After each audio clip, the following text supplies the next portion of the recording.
Well, as I always say, Mondays are the most boring days starting the week. But however, I intend to keep your Mondays fun and exciting. So by the time this video is out, it should be Tuesday. So bear with me, guys. But I want to say this. If you guys are big fans of the Japanese wrestling scene, then you guys are in the right channel. So today, we're going to be doing 4 reviews. Now, the first two are coming from last month of June.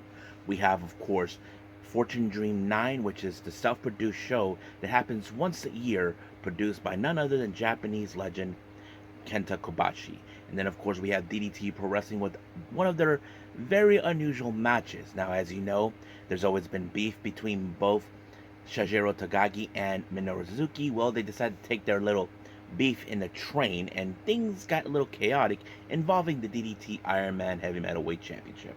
And then, of course, we move on with All Japan Pro Wrestling with their latest event, a self-produced show none other by Rising Hayato with New Age Chronicles Z5.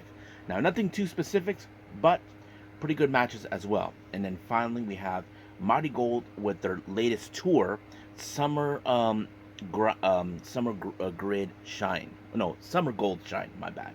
Summer Gold Shine. As you know, we are now in day one. This happened on the 6th of July, but it was not uploaded on Wrestle Universe until the 8th of July. So we're going to be seeing what's going to happen, as you know, as we get closer and closer to Summer Destiny. And then we cap up this episode with some news updates to give you guys updates what's been happening in the world of pro wrestling, such as what events the promotions are thrown out, who's booked, what matches are set, and including developments that are happening in the world of pro wrestling that needs to be addressed ASAP. So, let's get ready for another episode of Deleted Wrestle Zone.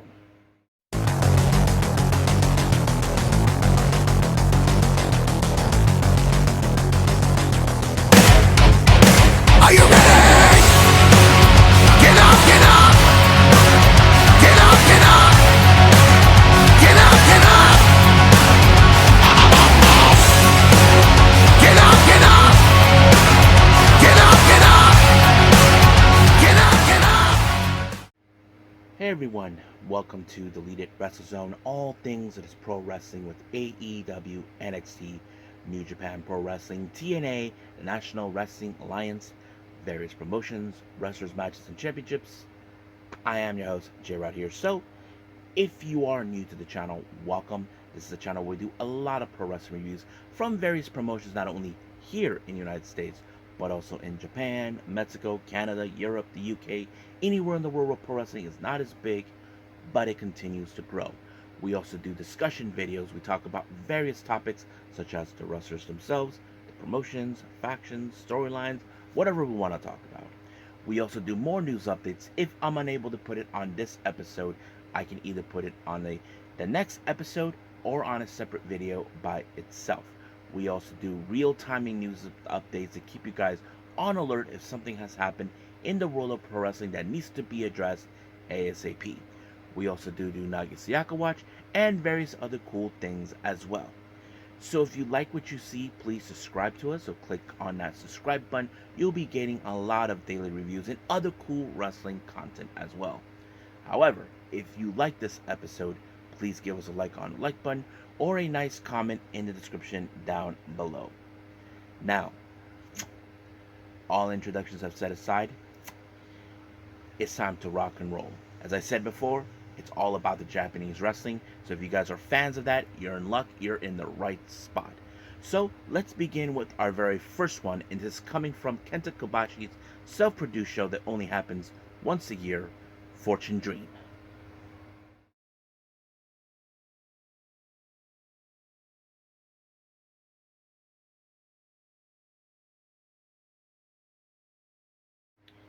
Okay, guys. Fortune Dream 9. Now, if you guys are not familiarized with this event, Fortune Dream, this is a self-produced show that only happens once a year, and it's produced by Kenta Kobashi. Now, those who are not familiarized with him, Kenta Kobashi is a well-known Japanese wrestler who retired years ago.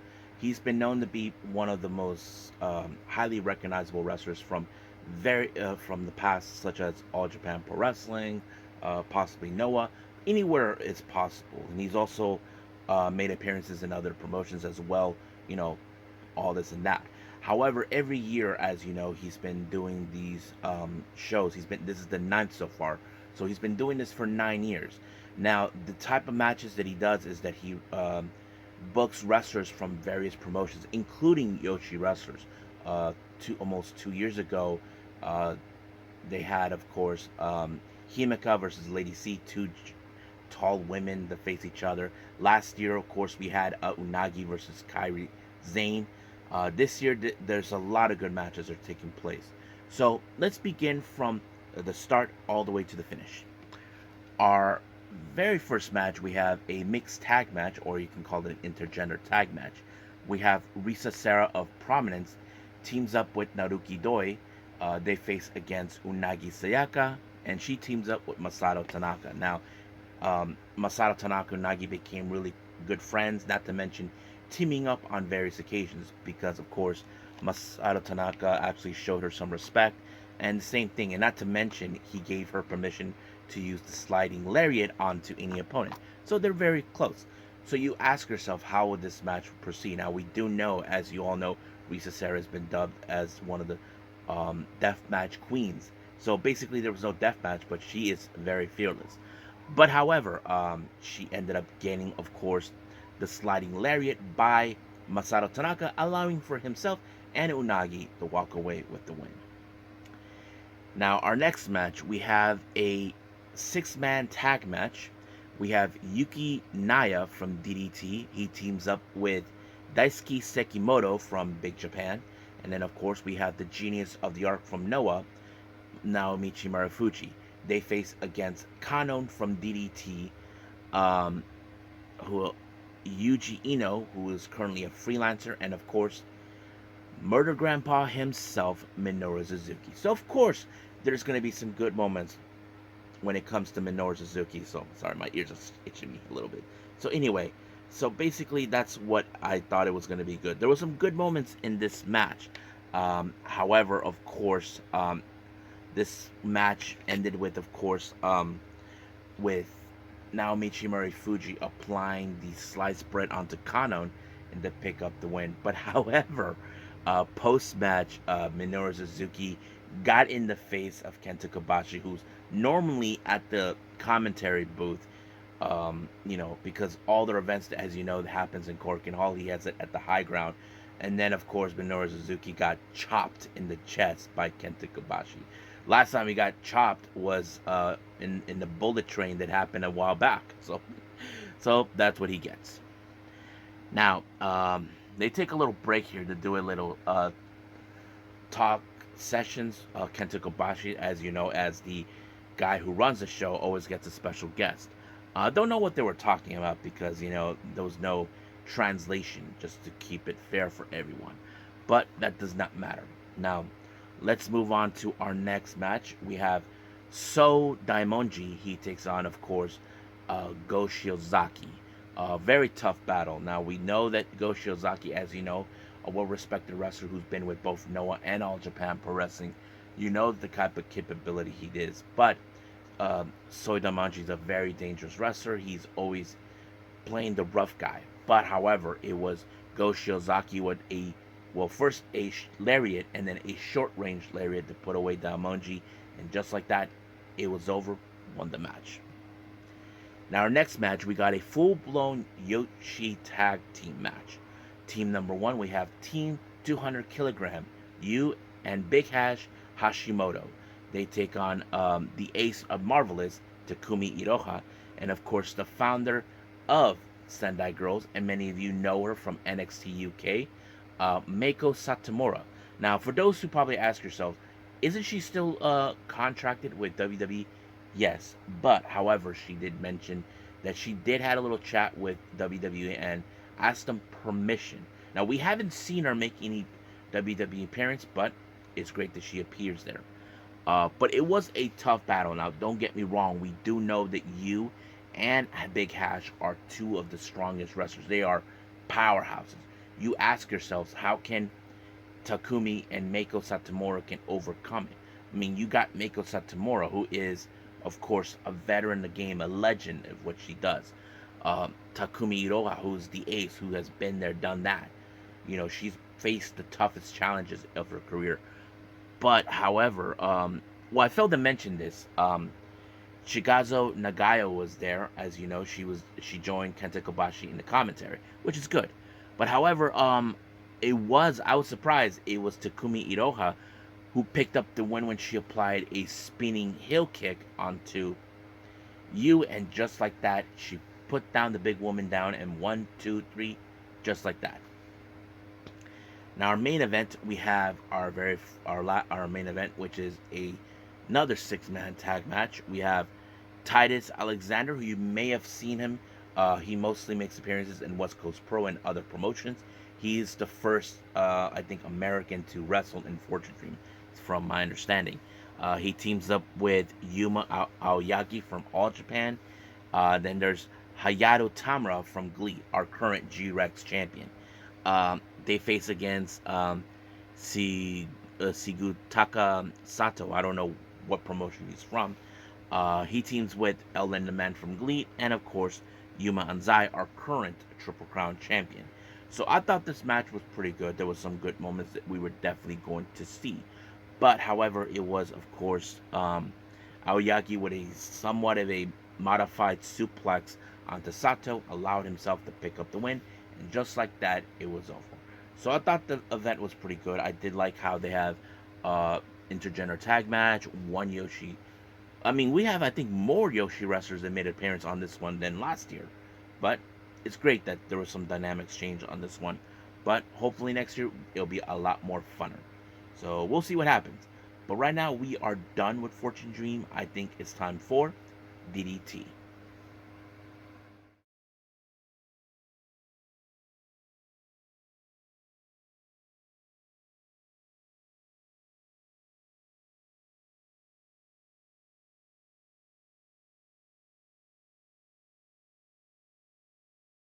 Okay, DDT Pro Wrestling. We have the Tondem Pro Wrestling, which is, I think they're in a train. They are having their match, but it's only one match between the boss of DDT, Sanshiro Takagi, and of course, Murder Grandpa Minoru Suzuki. Now, many of you may know this or not. There have been various occasions. There's been back and forth between both Takagi and Suzuki. I mean, they faced each other in the Tokyo Dome when it was all empty, inside of a bullet train, anywhere where they're at. But this time it's more of a like a train, but not in a like. I think it was more like a trolley than a train. I'm not sure, but it was a very fun moment. I mean, there were some great moments I enjoyed. There was a moment where Suzuki, I don't know what he was doing. He almost scared a female fan, and he's like, safe. Then grabbed her phone and took a selfie. I thought that was great. I thought it was hilarious. But, however, you know that these two are going to have backups. Who is going to side with who? The first person who showed up is, of course, our resident Eel Unagi, who decided to help Takagi. And then, of course, Hikaru Sato showed up to help, of course, Suzuki. But here's what happened. Those who know this, I mentioned this before. Recently, Unagi Sayaka won the DDT Ironman Heavymetalweight Championship. Well, apparently Minoru Suzuki's towel, if you guys remember, he wears that one towel over his head when he makes his entrance. Well, the towel choked up on Unagi and won the belt. So it kind of went all chaotic in that way. So basically, the towel became the DDT Ironman Heavymetalweight Champion. I know some of you guys think that's kind of weird. That's how they are with this belt. Trust me. Now, aside to seeing Hikaru Sato and Unagi making their appearance, we did see Seigo Tachibana, Yuki Oiko, and Sugi-chan. Now, however, we did see Sugi-san actually pinned Minoru Suzuki's towel to win the DDT Ironman Heavymetalweight Championship. So that kind of went down, but however, the towel got revenge for some odd reason and regained the belt. So the match became in that form the entirety.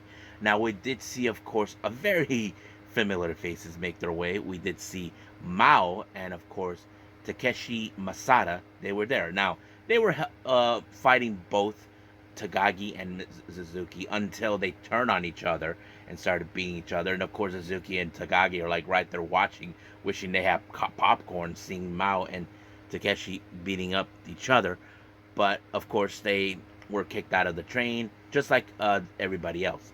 However, we did have a little surprise visit from some singer named Funky Kato, and everybody were having a bit of time. He was singing and then singing, and then of course we did see the ones that were actually out of the train earlier. We're talking about Unagi, Sato, Tachibana, uh, Yuki, and all of a sudden things kind of went a little sideways with the appearance of Meiko Satomura. Yeah, Meiko Satomura showed up.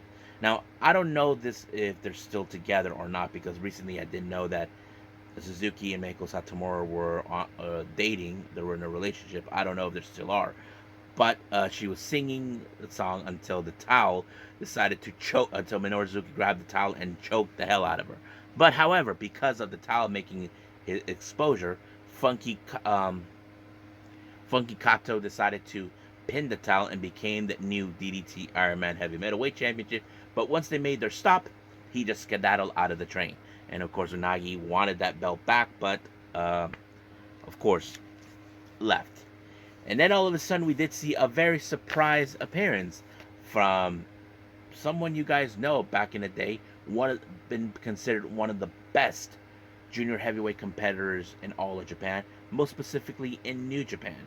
We're talking about Yushin Thunder Liger. Now, Suzuki and Liger had crossed paths in the past. He asked him, "What are you doing here?" He was wearing his little hat because he was the ticket taker. He's telling him, "This is my side job. I'm taking tickets." What? So basically, they're that, and then of course, basically Liger, as you know, he was doing his job, but he didn't care who wins or out. He doesn't care if he has to attack Suzuki or Takagi, but he did both. But unfortunately, Takagi ended up on the wrong side of the Gotch style power driver and won.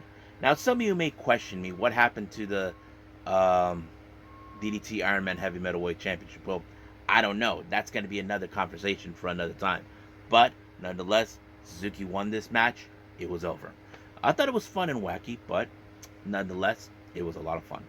So I think that's pretty much it with DDT, and I believe our next review is going to be, of course, All Japan Pro Wrestling.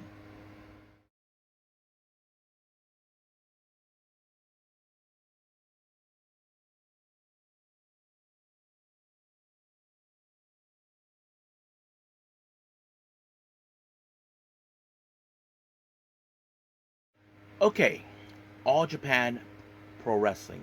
This is, of course, a self-produced event by none other than Rising Hayato. This is, I believe, the fifth one, because the title of this event is called New Age Chronicles, and the numbers goes by Z and a number. This time is Z5. This one took place recently on July 4th in Shinkiba. Now, of course, Rising Hayato and his newly formed faction with Ruki Honda, who else?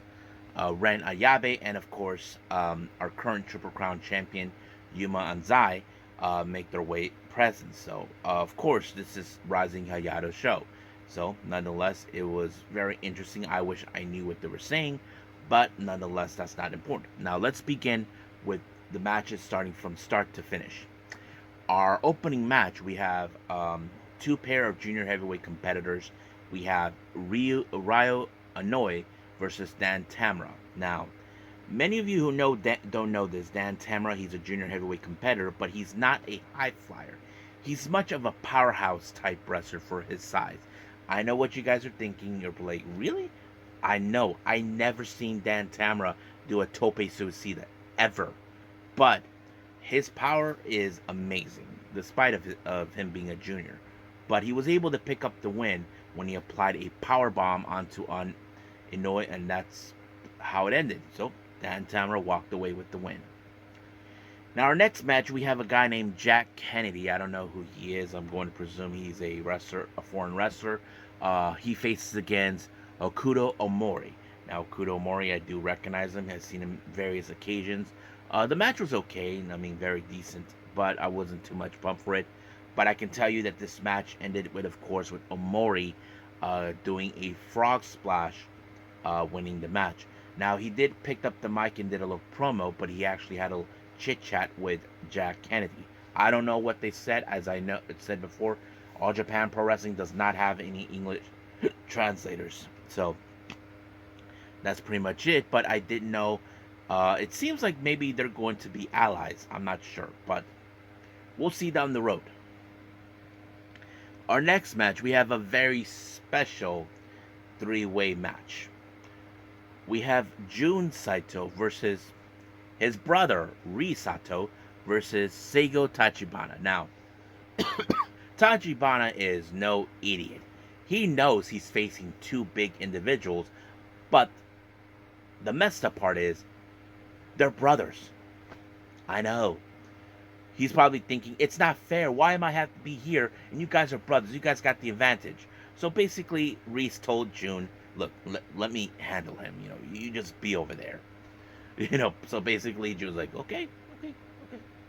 So, but of course, Jun and Ree were going to clash. I mean, there's nothing wrong with healthy competition between the two brothers. I mean, we've seen that in various occasions. So, but however, it was Ri Saito who picked up the win when he pinned Tachibana. But I felt Tachibana, I mean, he was by himself with two brothers who made him hamburger. But, but yes, that's how it goes. Our next match, of course, we have an 8-man tag match. Of course, we have the faction known as El Pita, consistent of Ruki and Honda, Ren Ayabe, Rising Hayato, our current All Japan Pro Wrestling World Junior Heavyweight Champion, and our current Triple Crown Champion, Yuma Anzai. They face against Yuma Aoyagi, Fuminori Abe, Shotaro Ashino, and Kuma Arashi. I thought this match was pretty good. I mean, we know that Yuma has teamed up before in the past with Rising Hayato, but however, we know his aim is the Triple Crown title against, of course, Yuma Anzai. I mean, who wouldn't? And of course, a great clash between both Fuminori Abe and Rising Hayato. Rising Hayato has been an impressive junior heavyweight champion in All Japan. But however, in the end, it was a power bomb by Anzai to Kumarashi. I thought that was a very impressive one. So, yep, El Pita actually won this match. Now, all the participants involved in this event, as you know, the final thing that ends is a battle royale. Yeah, so everybody who I mentioned throughout the show involved. Now, how is this gonna turn out? I wasn't too sure, but I'll skip to the end to tell you exactly what happened. We just had another deja vu, and this deja vu, once again, is the Saito brothers against Tachibana. I'm like, oh, poor Tachibana. Why do you have to be involved with those two again? I feel bad for him, but the good news is, it's a battle royale. He doesn't have to be pinned. So you ask yourself, how is he going to overcome it? Well, he was able to overthrow Jun Saito. And then, of course, Risato was a very tough person to get rid of. But he eliminated. So that means Tachibana actually won the Battle Royale. I thought it was a fun show. I mean, I felt bad for Tachibana because he has to deal with the Saito brothers, not one, but twice. But nonetheless, good show. I enjoyed it. So I think that's pretty much it right now with All Japan Pro Wrestling. I believe it's time for our last and final review, and that is Marigold.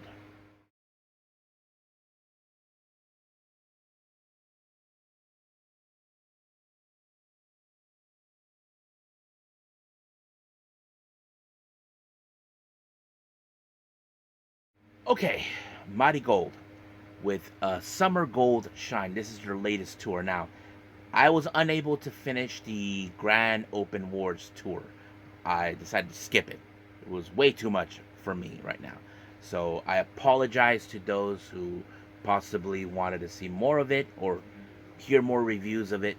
But however, time is present because, as you know, we're getting closer to Summer Destiny, which is their their big pay-per-view that will take place in Ryogoku. Now, this event just recently happened on the 6th of July, but it wasn't uploaded until the 8th of July in Wrestle Universe. This took place in Osaka, Japan, in the venue known as the 176 Box. I've seen many promotions who went there, like Oz Academy, Ice Driven, but yes. Now, of course, Julia was there to do a little promo. I'm sure many of you are probably wondering, when are we going to see her in NXT? Well, shortly soon, but we'll see. Now, our opening match, we have Momoka Hanazono versus Komomo Minami. Now, of course, I often talk about Momoka as a terror in the ring. Now, I'm not talking about her beating people up. She has these very unusual, unorthodox as a wrestler, what she does. I mean, nonetheless, it's who she is. I mean, she is a height speedster after all. But I often said this before, those who don't know this or not. Many of you guys probably know about this. Momoka will not accept bookings unless they're in her hometown in Osaka. So that's why she was there, basically. But nonetheless, it was a pretty good match. Not to mention, as you know, Minami not too long ago made her debut in Marigold. But it was a good opportunity for her to face someone like Momoka, because she is a very unorthodox wrestler. But however, it was Momoka who picked up the win with a roll-up on her, and just like that, picked up the win. Now, our next match, we have Zeta Steel versus Victoria Suzuki. Now, of course, we have known that Victoria Suzuki is determined to become the future ace of Marigold. She continues to impress many of us, because of her recent, her recent career with Stardom, before making the move with Rossy. And that says it all. But you would ask yourselves, can she overcome this one? Well, she did. I was surprised. She even applied the rolling arrow onto her, and just like that, picked up the win. Pretty good win. I'm sure we will see her with much bigger matches until she grows a little more and a little more. Now, our next match, we have Chiaki. She teams up with Nagisa Nozaki, and they face against Mitsa Matsui and Natsumi Shozuki. Now, those who know this or not, in Summer Destiny, they're going to have the crowning of a brand new championship called the Superfly Championship. And Matsui and, of course, Shozuki, they're both facing each other for this.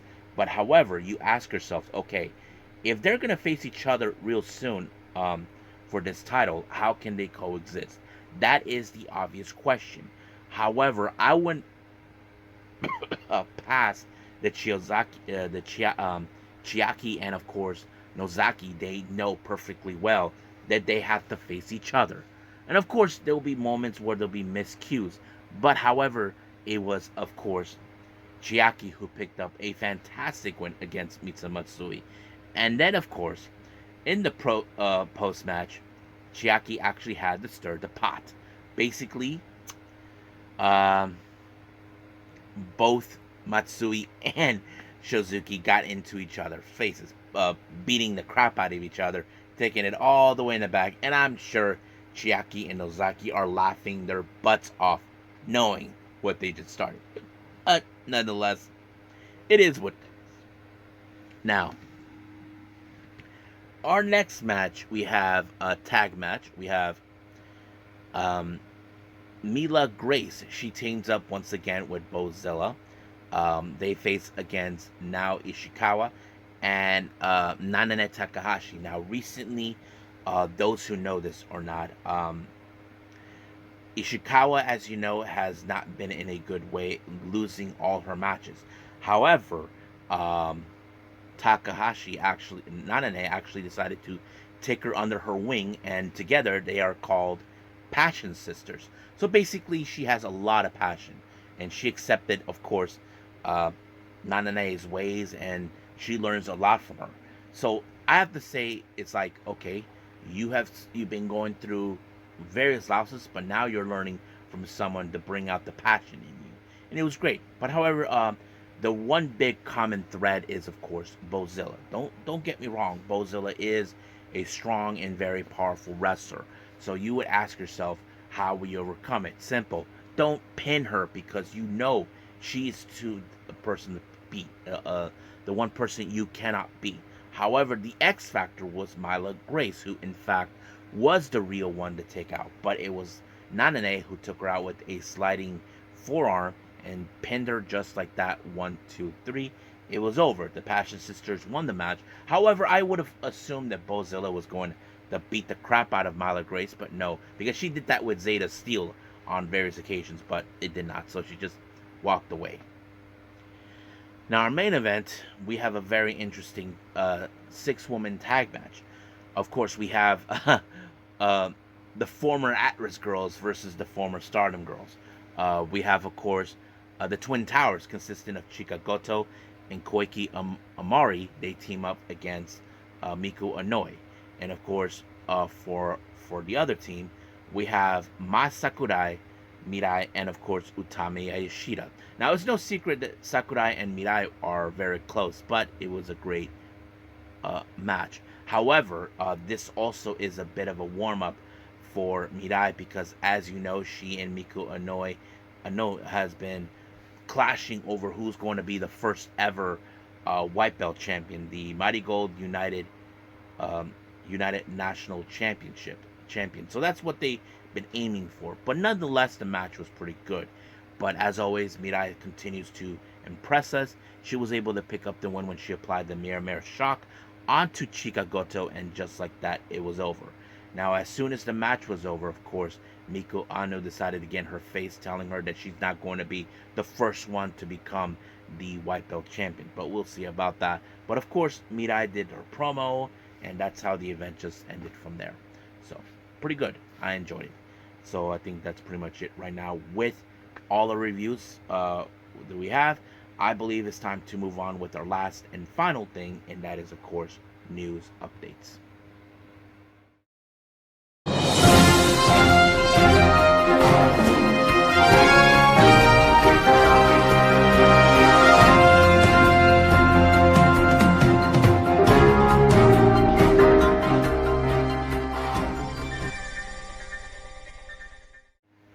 Alright, so welcome to our news update. So this is what we have for all of you today.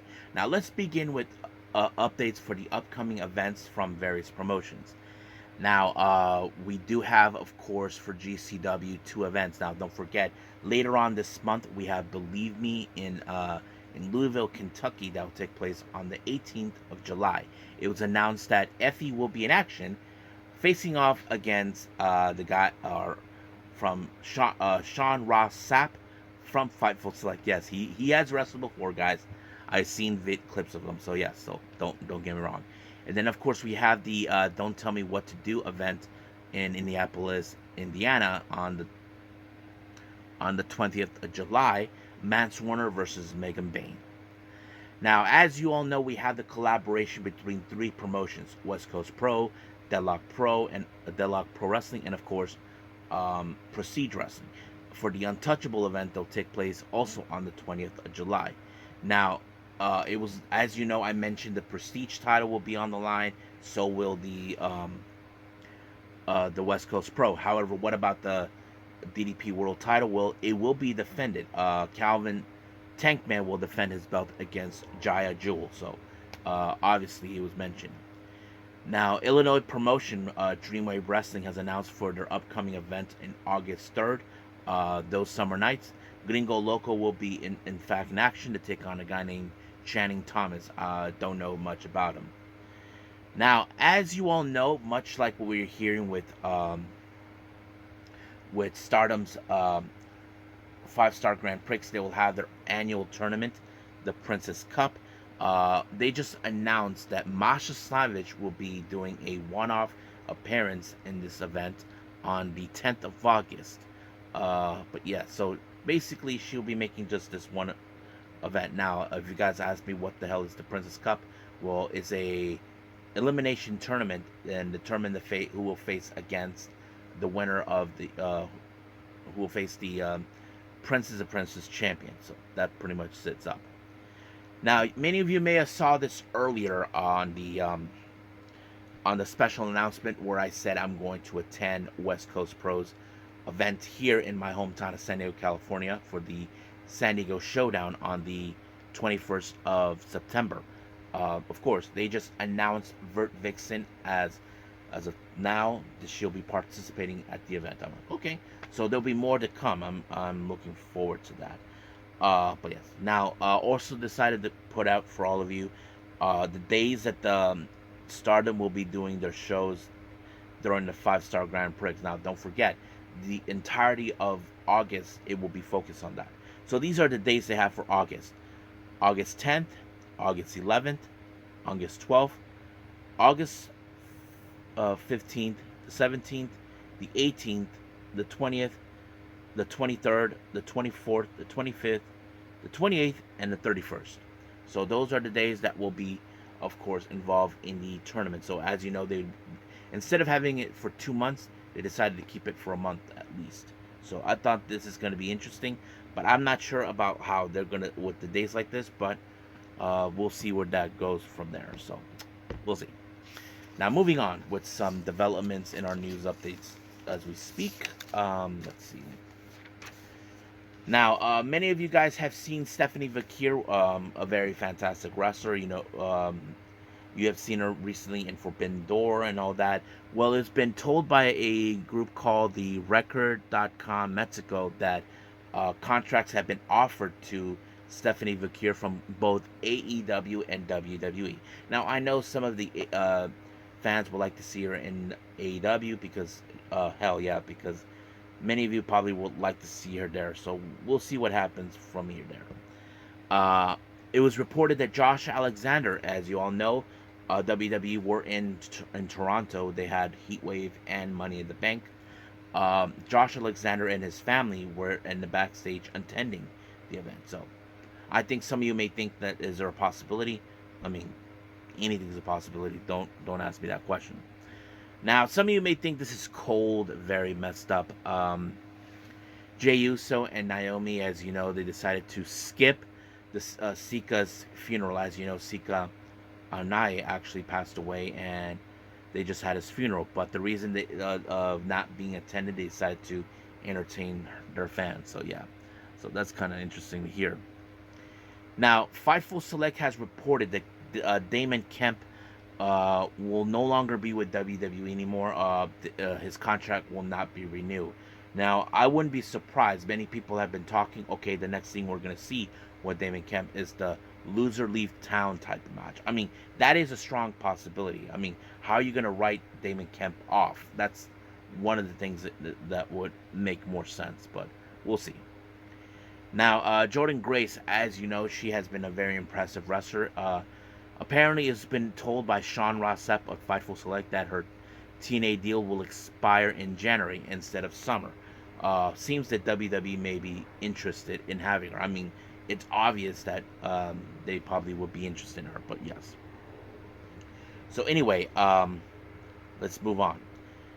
Rossy Ogawa has recently said that he wanted to have a showdown between both Marigold and Stardom in Ryogoku in December. Now, I don't know why he decided to bring this up, because recently he said he didn't want to do this, but it seems like he did. This is what he had to say. To tell the truth, I wanted to do another Ryogoku on December, and I think Stardom is coming to Ryogoku on the 29th. Then I phrased, I haven't heard in a long time a show war. Back to me. That's what I wanted to do. Ryogoku show war. If that happened, both would get attention. That's what I wanted to do, but another promotion that was already involved. It was fun. Exciting things that in pro wrestling, isn't it? I remember this kind of thing happened in the past. So it's no secret that he wants to do this, but yes. But it would be interesting. Hopefully they can get it done. I mean, we still got plenty of time. But the real question does tell, can they do it? Well, we'll see. Now, as you all know, recently, Jacob Fatu had a hard time getting into Canada. This is what Michael Cole said about the situation. There have been a lot of jokes about Jey Uso and his entry to Canada, but we have a serious situation with Jacob Fatu.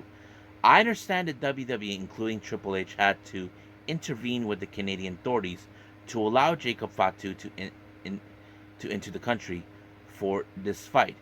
This is how dangerous this man, not only by WWE but out by the outsiders as well. So basically, WWE had to ask permission to the Canadian government to allow Jacob to participate in this event to enter the country. So I don't know exactly what they did, but I'm glad that they were able to pull it up. Now, as you all know, recently we've been hearing about Utami Ishida wanting to be the ace. However, Julia mentioned that she has to win matches to do so. And another person kind of agreed with her, and that person is, of course, Julia's opponent for the Summer Destiny, Sareee. And this is what she had to say. I know that she can improve more. She has to. I want to have more matches with her so I can get to know her even more in the ring. And I think it's just the start. I hope to have singles match one day with her. Yes, I would like to have singles matches one day, but just like what Julia mentioned, she needs to give more to become the ace. I won't give the ace spot that easily. So there's more in becoming the ace, as she's saying, but it's understandable.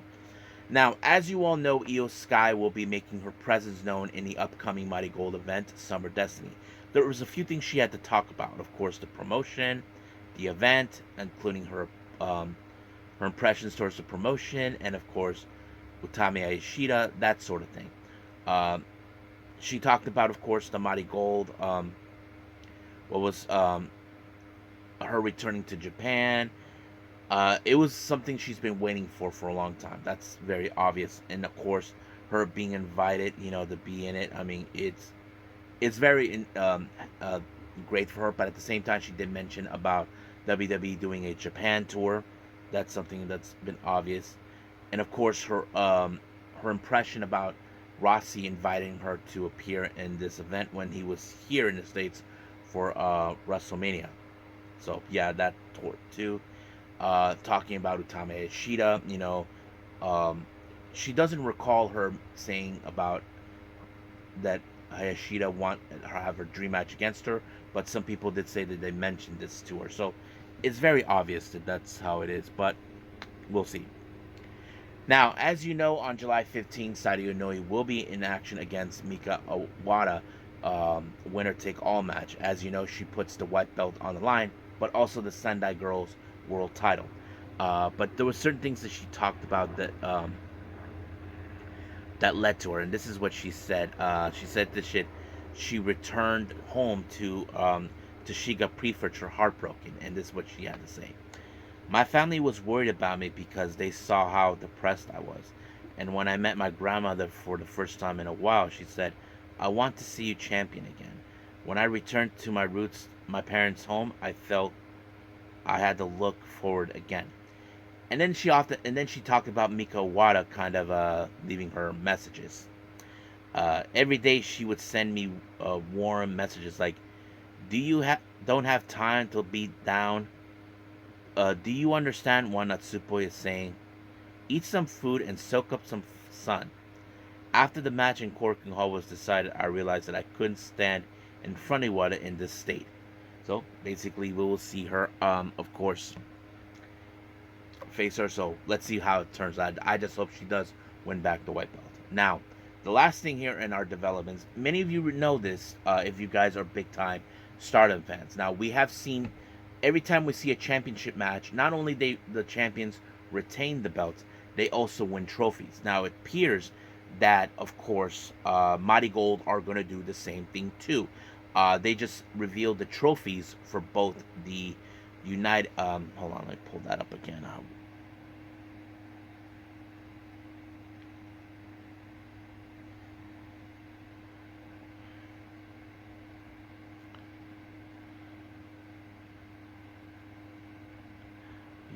The trophies, of course, for the belts. I mean, the trophies for the Superfly Championship and the United National Championship.